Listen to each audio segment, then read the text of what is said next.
அடுத்து என் நிலையில் நிறையா தேவை இருக்குது. முதலாவது ஒரு வீடு தேவை. எதுக்காக வீடு அப்படின்னா, இப்போ ஒரு சில மூவிஸில் நான் புக் பண்ணுறப்போ மாறக்கூடாது. ஓகே. இந்த பைபிளில் சொன்ன மாதிரி சரீரம், ஆத்துமா, ஆவி அப்படின்ற மாதிரி சொல்கிறாங்க. சரீரத்துக்குமே ஒரு சரியான ஒரு பதமான ஒரு அமைப்பு தேவை. அதே மாதிரி ஆத்மாவுக்கும் ஒரு கான்ஃபிடென்ட்டு தேவை. ஆவி நிலையை பொறுத்த வரைக்கும் ஆசீர்வாதம் தேவை.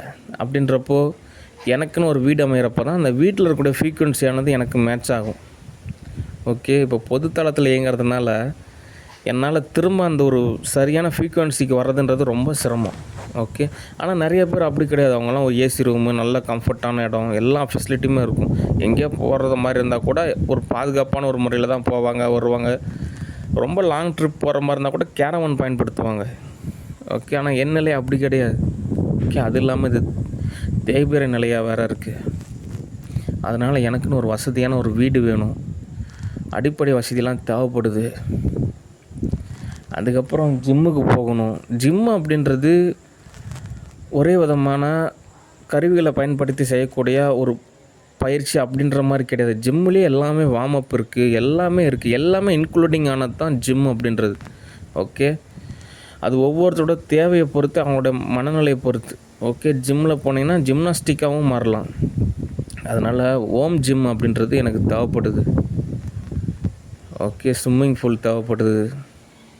இதெல்லாம் காரு தேவைப்படுது. இந்த மாதிரியான நேர்கோட்டு சமநிலைக்கான தேவையான விஷயம்லாம் தோதானா மட்டும்தான் ஒரு திரைப்படத்தில் நடித்து ஓரளவு சம்பாதிக்கிறன்றது தோதாகும். அந்த காலத்தில் மாதிரிலாம் கிடையாது. ஆனால் ஒரு விஷயம் புரிஞ்சிக்க மாட்டேங்கிறாங்க. என்ன அப்படின்னா, முதலாவது அந்த நாடக கலை அப்படின்ற மாதிரி இருக்கும். இந்த தெருக்கூத்து போடுவாங்க. அப்போல்லாம் பார்த்திங்கன்னா இந்த மகாபாரதம் கதையும் ராமாயணம் கதையும் ஒரு சில தெய்வங்களோட வாழ்க்கை வரலாறையும் நடித்து காட்டுவாங்க. நடிக்கிறப்போ ரொம்ப ஆக்ரோஷமாக அப்படி இப்படி நடிப்பாங்க. ஆனால் மேக்கப்லாம் கலைஞ்சதுக்கப்புறம் அவங்களோட வாழ்வியல் பார்த்திங்கன்னா ரொம்ப இலகுவாக இருப்பாங்க, ரொம்ப மென்மையாக இருப்பாங்க. அந்த துறைக்கு வந்தாலே ரொம்ப சாஃப்டாகிடுவாங்க. சில நேரத்தில் நான் சில ஆர்டிஸ்ட் ஏன் புக் பண்ண மாட்டேங்கிறேன் அப்படின்னா, ஒரு டைம் மூவியில் புக் பண்ணிட்டாங்க அப்படின்னா ரொம்ப அப்படியே சாஃப்டாக மாறிடுவாங்க. அப்படியே உருகிற மாதிரியான ஒரு நிலை ஏற்பட்டுரும். அந்த நேரத்திலலாம் மிகவும் பாதுகாப்பு தேவை. ஓகே. ஒரு நல்ல அரவணைப்பு தேவை. ஓகே. ஏன்னா ஒவ்வொரு தொழிலுக்கும் நிறையா ரிஸ்க் இருக்குது. ஓகே. அதே மாதிரி தான் அந்த நாடகக்கலை அப்படின்றது. இது இன்னும் உங்களுக்கு புரிகிற மாதிரினா, சிவாஜி கணேசனும் அதே சமயத்தில் ஆக்டர் முரளி அப்படின்னு ஒரு நபரும் இணைஞ்சு நடித்த ஒரு படம் இருக்கும். அந்த படத்தை பார்த்திங்கன்னா அவங்க ஒரு நாடகக்கலை படம் தான். அந்த படத்தில் வர மாதிரி அவ்வளோ மென்மையாக இருப்பாங்க. அதனால் சினிமாக்காரங்க ஒரு சம்பாதிக்கிறாங்க அப்படின்றதெல்லாம் அவங்க அதுக்கு தகுந்த மாதிரி மெனக்கடுறாங்க. அதுக்கு தகுந்த மாதிரி சூழ்நிலை இருக்குது. ஓகே. இப்போ ஒரு ஐடி கம்பெனியில் ஒருத்தர் சம்பாதிக்கிறாங்கன்றப்போ யாருமே கேட்க போகிறதில்ல. ஏன் அப்படின்னா, அவங்க படித்தாங்க, அவங்க உழைக்கிறாங்க, சம்பாதிக்கிறாங்க. அதே மாதிரி ஒரு தொழிலில் சம்பாதிக்கிறவங்களையும் இப்போ யாரும் இப்போ கேட்க போகிறதில்ல. ஏன்னா அவங்க பிஸ்னஸ் பண்ணுறாங்க, அவங்க இவ்வளோ பேருக்கு வேலை கொடுக்குறாங்க, அவங்களும் வேலை செய்கிறாங்க, சம்பாதிக்கிறாங்க, அவ்வளோதான். ஆனால் சினிமாவை பொறுத்து மட்டும் அப்படி கிடையாது. ஓகே. அவங்க அப்படி சம்பாதிக்கிறாங்களே அப்படி தான் நினைக்கிறாங்க. ஆனால் அப்படி கிடையாது. அது என்ன மாதிரியான வியாபாரம் அப்படின்னா, முதலாவது திரையரங்கை பொறுத்த வரைக்கும் எந்த ஒரு பப்ளிசிட்டியும் பண்ண மாட்டாங்க. எங்கிட்ட இப்படி ஒரு தேட்டர் இருக்குது, வாங்க படம் பாருங்கள், வாங்கலாம் யாரும் கூப்பிட மாட்டாங்க. அது ஒரு இடம், தேவைப்படுறவங்க போய் படம் பார்க்கலாம். ஓகே. அந்த படம் சும்மா காட்ட முடியுமா? அங்கேயும் நிறையா வசதி தேவைப்படுது. ஓகே. அவங்களுக்கும் நிறையா பேர் வேலை செய்வாங்க, அவங்களுக்கு சம்பளம் கொடுக்கணும். அங்கேயும் நிறையா தேவை இருக்குது. அதை நடத்துறவங்களுக்கும் ஃபேமிலி இருக்குது, அவங்களுக்கும் பல தேவைகள் இருக்குது. அதே சமயத்தில் திரைப்படம் எடுக்கிறதுக்குன்னு ஒரு வியூவர்ஸ் வர வைக்கணும் அப்படின்னா அது சும்மா கிடையாது, அவ்வளோ செலவு பண்ணணும். ஓகே. அதுக்காக நிறையா நபர்களை பணி நியமித்து ஒரு தொகுப்பான ஒரு கலைப்படைப்பை உருவாக்குறதுன்றது சாதாரண விஷயம் கிடையாது. அது நல்லபடியாக இருக்கிறப்போ உலக நாடுகளில் ஒரு கேஷாகவும் கிடைக்கும், விருது கிடைக்கும், பாராட்டு கிடைக்கும், சான்றிதழ் கிடைக்கும். நிறையா பேருக்கு ஒரு வாழ்வுக்கான ஒரு நன்பாதையான ஒரு வேலைவாய்ப்பு கிடைக்கும். எவ்வளவோ பெனிஃபிட் கிடைக்கும். இதில் ஊடகத்துறை அவங்களுக்கும் ஒரு பணி, ஒரு தொகை, இந்த மாதிரி நிறையா பேர் இருக்காங்க. ஓகே. அதனால் சினிமா இண்டஸ்ட்ரி அப்படின்றது ரொம்ப இலகுவான ஒரு நிலை கிடையாது. அது ரொம்பவே கடினமான ஒரு நிலை. ஓகே. அதனால் அந்த சம்பாதிக்கிறதுக்கு உண்டான அளவுக்கு ரிஸ்க்குமே இருக்குது. அதை புரிஞ்சுக்கணும். ஓகே. ஏன் அப்படின்னா, நீங்கள் 12வது வரைக்கும் படித்தீங்க அப்படின்னா 1ஆம் கிளாஸ்லேருந்து ஹோம் ஒர்க்லாம் எழுதி ஃபெயில் ஆகாமல் ஃபஸ்ட்டு மார்க் வாங்கி 12th ஸ்டாண்டர்ட் வந்ததுக்கப்புறம் அதுக்கப்புறம் காலேஜ் படித்து அதுக்கப்புறம் யூனிவர்சிட்டி படித்து அவ்வளோ வருஷம் படிப்புக்கான செலவும் ஏன்னா படிப்பு அப்படின்றது இலவசம் அப்படின்றது நீங்கள் நினைக்கிற மாதிரி கிடையாது. நல்லா படிக்கணும் அப்படின்னா கொஞ்சம் காசு செலவு செஞ்சு தான் ஆகணும். அப்துல் கலாம் படித்தார்னா அவர் ஒரு விதிவிலக்கு. ஆனால் யதார்த்த ரீதி அப்படிலாம் கிடையாது. ஓகே.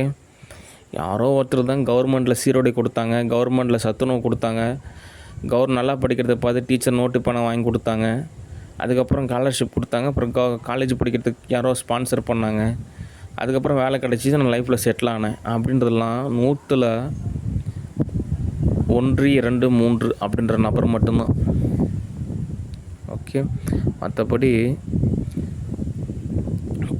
யதார்த்த ரீதியாக 97-98% காசு இருந்தால் மட்டும்தான் படிப்பு.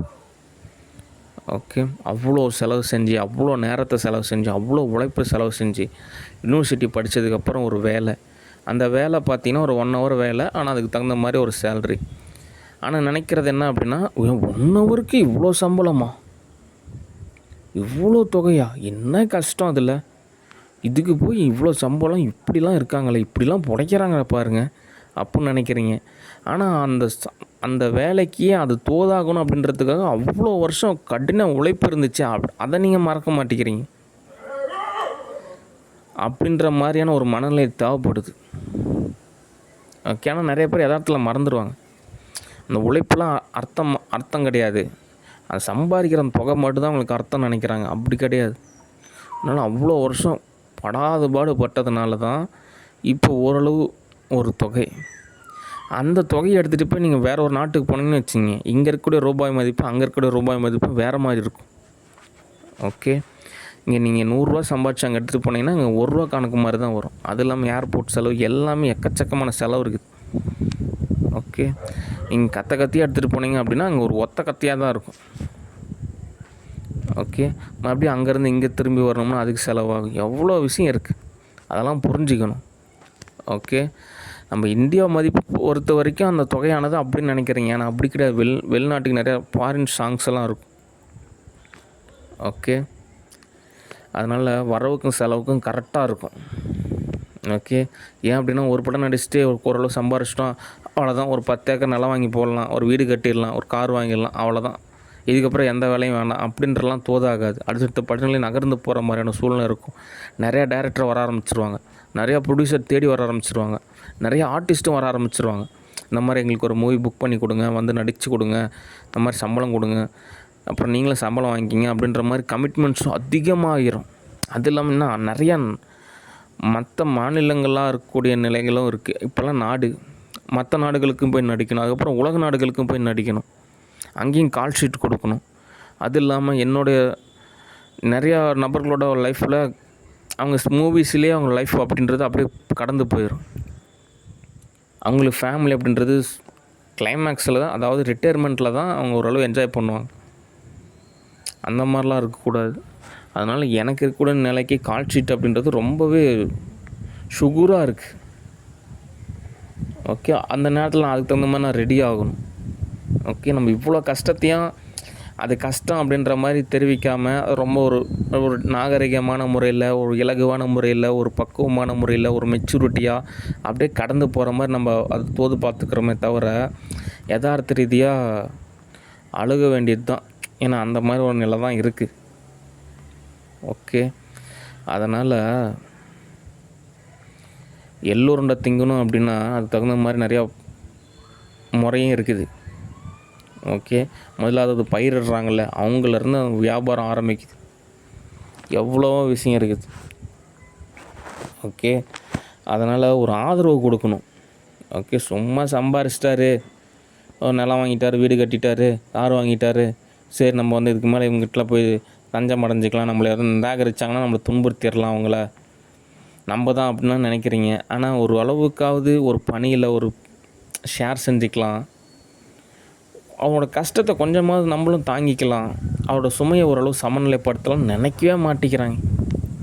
அங்கே தான் எரர் ஏற்படுது. ஓகே, இப்போ இவ்வளோ நிலைமையில் இருக்கிறேன். இந்த மாதம் நான் ஜிம்முக்கு எப்படி காசு தர போகிறேன்றது எனக்கு ஒரு டவுட்டாக இருக்குது. தேய்பிறையினால் வேலைக்கு போகிறதுன்ற ரொம்ப சிரமமாக இருக்குது.